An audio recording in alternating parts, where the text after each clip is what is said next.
The 2011 NBA draft was no ordinary class. It featured a ton of terrible picks in the top 10, and most of the best players in the draft were actually drafted much later than that. 6 All-NBA players, multiple champions, some iconic players, and a whole lot of drama. The 2011 NBA draft class was one of the weirdest of all time and certainly has left its mark on the league, and that will never be more true than with the first overall pick, Kyrie Irving of the Cleveland Cavaliers. At the time, the Cavs were still trying to recover from losing LeBron in free agency the offseason prior, and Kyrie represented an opportunity to put a true franchise player in front of their fans post-LeBron.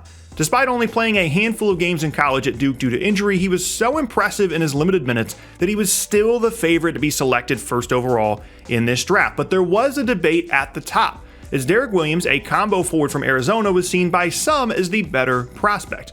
He had a great combination of size, skill, and athleticism and was coming off of a fantastic college season.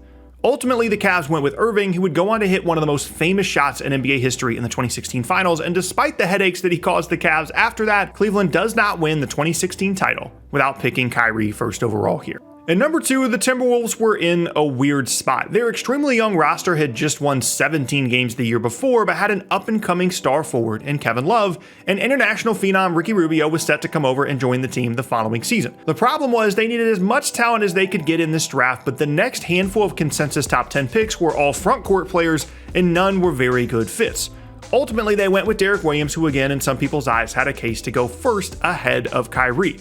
He was seen as an athletic combo forward that could be a matchup nightmare offensively, and a core of Rubio, Williams, and Love was seen as a very exciting group at the time. Unfortunately, Williams was always a bit of a tweener, a guy without a true position, and that was made much worse by the fact that his best spot to play was the 4, and Love was an all-NBA player at that spot already. Not to mention that his offensive game, especially his floor spacing, just never really developed the way that people hoped. He stuck around for 7 seasons total, but was gone from Minnesota after just 150 games, a disappointing career that could have been better in a different situation. Next up at number 3 were the Utah Jazz, who only had this pick because of yet another top 10 pick given away by Billy King and the Nets. Just a few months earlier at the trade deadline, the Jazz had abruptly moved on from star guard Deron Williams, sending him to the Nets for Derek Favors, Devin Harris, a 2013 first, and this pick at number 3 overall. The Jazz were clearly transitioning to a new era, but it was an exciting one. They had Gordon Hayward on the roster, who they picked the year before, and a ton of good frontcourt players like Al Jefferson, Paul Millsap, and the previously mentioned Favors, who they got in the Williams trade. The problem with this draft was, just like Minnesota, they obviously didn't need yet another big, but that was kind of all this draft had to offer at the top. They ultimately went with Enes Kanter, a former 5-star recruit from Turkey that didn't end up playing in college at all after being declared ineligible by the NCAA. He was a tenacious rebounder and skilled offensive player, although his skill set was obviously redundant amongst all the other bigs Utah had. It took him a while to make his mark, but eventually, in both Utah and Oklahoma City, Kanter was one of the best bench bigs and offensive rebounders in the league. Not ideal for a top 3 pick, but not bad considering the lack of overall talent in the top 10 of this class. At number 4, we go back to the Cleveland Cavaliers. You might be wondering how exactly the Cavs ended up with 2 top 5 picks in the same draft class, and that is a great question. This pick at 4th overall was their own after winning just 19 games the year before. However, the first overall pick, which they used to select Kyrie, was actually the Clippers pick. They used that 2011 first at the trade deadline to dump Baron Davis's salary on Cleveland, and through some crazy lottery luck, they ended up giving away the first overall pick in this draft. But back to the 4th pick, and it's a really good thing that the Cavs had 2 top 5 picks in this draft because this team was terrible. Not surprising in their first year without LeBron, but still. They just needed any talent that they could get, and they also went with a big Tristan Thompson.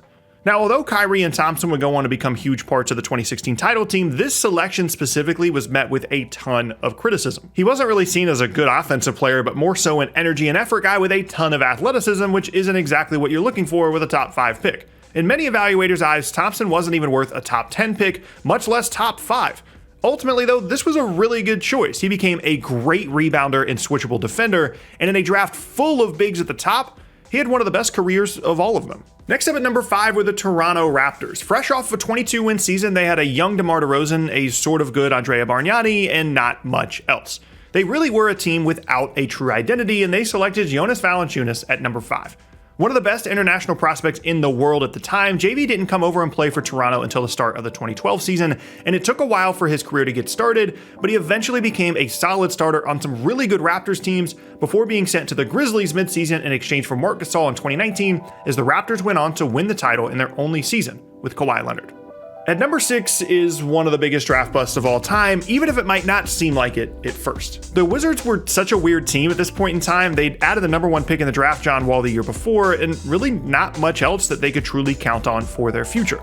They didn't know this at the time, but they were in the process of building a legitimately strong playoff team, as they would add Bradley Beal in 2012 and Otto Porter Jr. in 2013. But in 2011, they missed big time. They selected Jan Vesely, who was one of the best young players in all of Europe at the time. He was a 6'11" combo forward with a ton of skill and upside that just never made an impact at all in the NBA. The reason I say he's one of the biggest draft busts of all time is because he played in less than 150 games and scored less than 500 total points for Washington as a top 6 pick, which is about as bad as you can possibly do. And had the Wizards actually hit on this selection, they might have even made a conference finals during the Wall-Beal era. But this one ended up haunting them for a while. If you thought anything else in this draft was weird, just wait until you hear what happens next at number 7.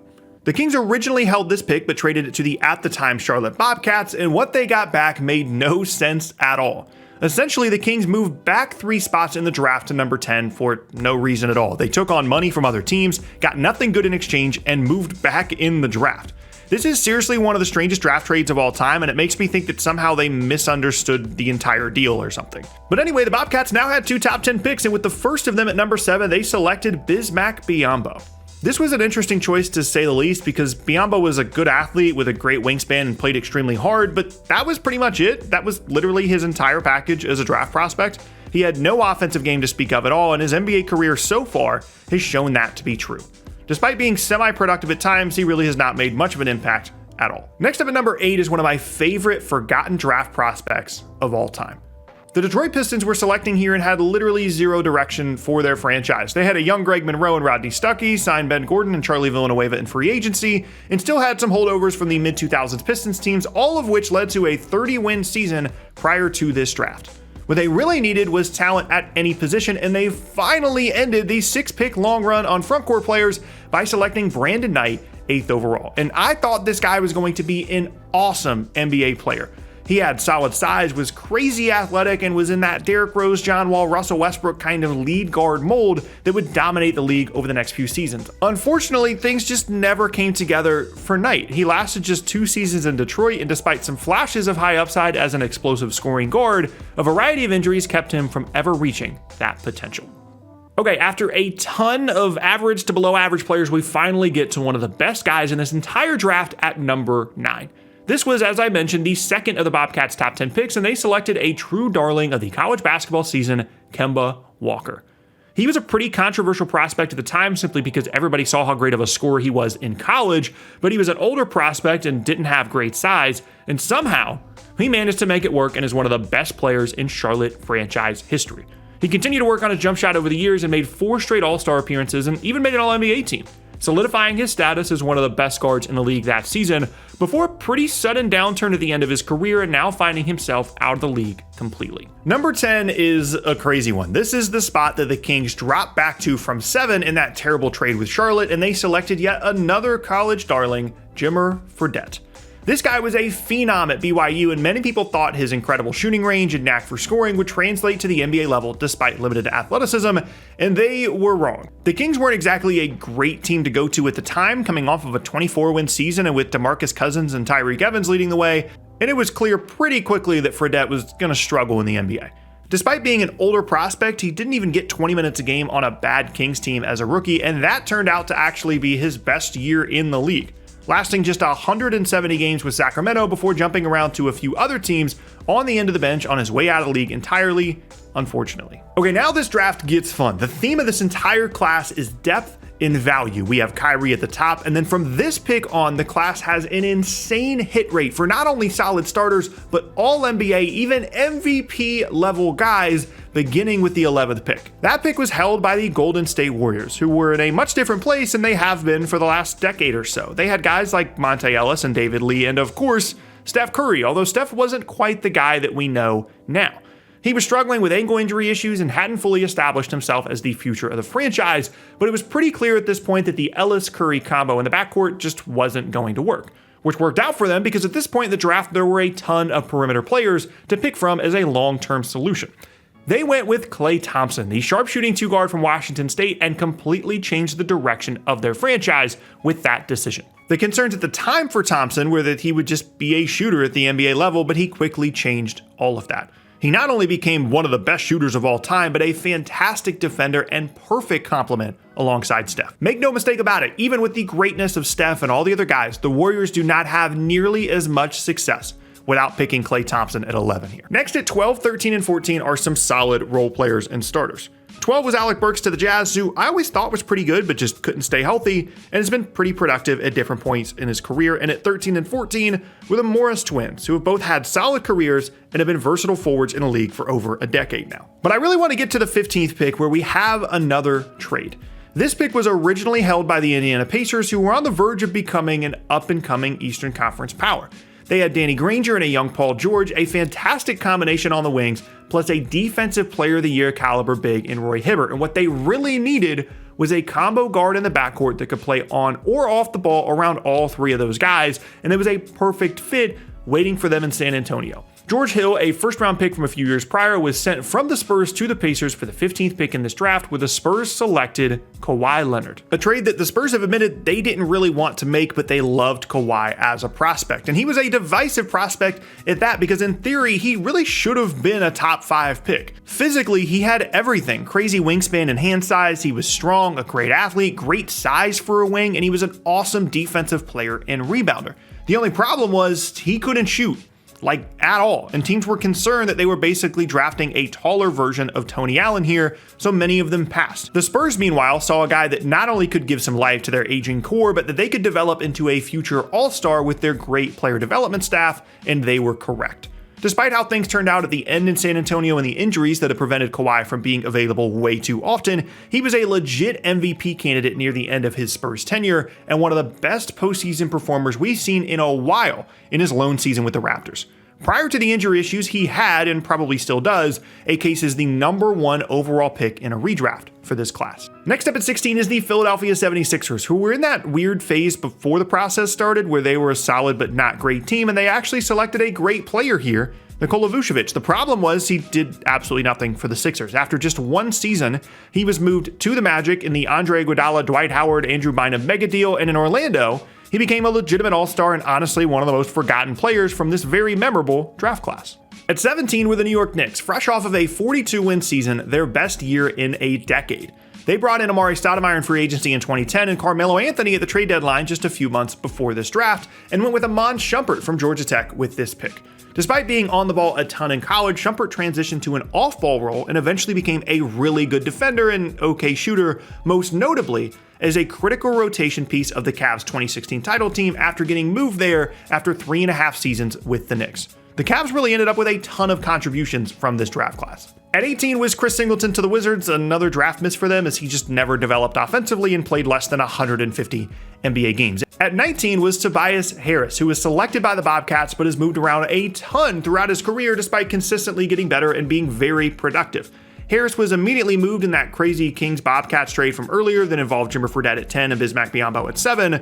The Bucks were also involved and they got this 19th pick to select Harris. And for whatever reason, teams never seemed to hang on to him for very long. He lasted just 1.5 years in Milwaukee before being sent to the Magic for JJ Redick, and in Orlando, he broke out and signed a nice new contract. Then after just 2.5 years there, he was sent to Detroit for Ersan Ilyasova and Brandon Jennings. After 1.5 years there, he was sent to the Clippers as part of a trade for Blake Griffin. And after just 1.5 years there, he was sent to the Sixers for draft compensation. And the craziest part of his career is he's been really good everywhere he's gone, other than as a rookie with the Bucks.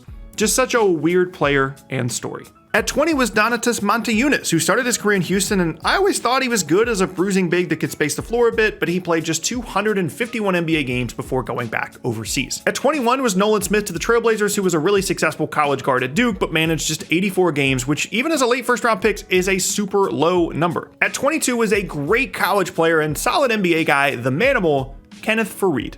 He was picked by the Nuggets and was a really solid starter for years for them. He just never really developed a great offensive game, but was a fantastic rebounder, crazy athlete, and played with a ton of energy in his 8-year career. At 23 was Nikola Mirotic, who started his career in Chicago. Again, an international guy that I always thought was good. He was a really skilled offensive player in the front court and a really good shooter. After a solid first few seasons, he was traded to the Bucks where he didn't get much playing time at all, and in the 2019 offseason, he made a shocking decision.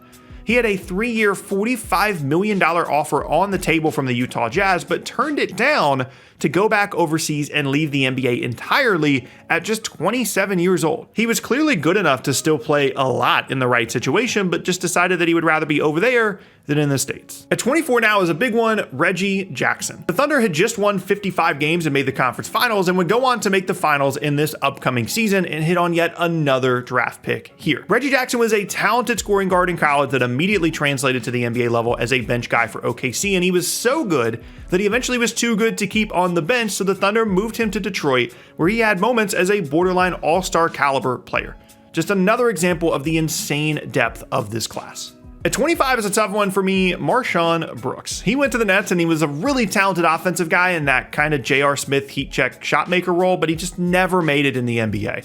But if you saw this guy play in the beginning of his career, you know who I'm talking about. He made some insane plays. It's a similar story at number 26 for Jordan Hamilton, who had some upside as a two-way wing, but just never really made it in the league. At 27 is Juwan Johnson, a productive college forward with some perimeter skill that struggled with injury issues and played just 36 total NBA games. At 28 was Norris Cole to the Miami Heat, who had a short but memorable career. He came in and was an immediate contributor as a guard on both the 2011 and 2012 title teams for the Heat, and played in 60 playoff games total in his first 3 years in the NBA, which is a crazy number. The problem was after that, he played less than 100 games in the league total, as he never found his footing outside of Miami. At 29 is Corey Joseph, a really solid backup point guard that got to start with the Spurs, but would go on to play for the Pacers, Raptors, Kings, and most recently the Pistons as well. And now at number 30 is the guy that arguably is the number 1 overall pick in a redraft for this class right now, Jimmy Butler. He arrived in the NBA as an older prospect without an elite skill.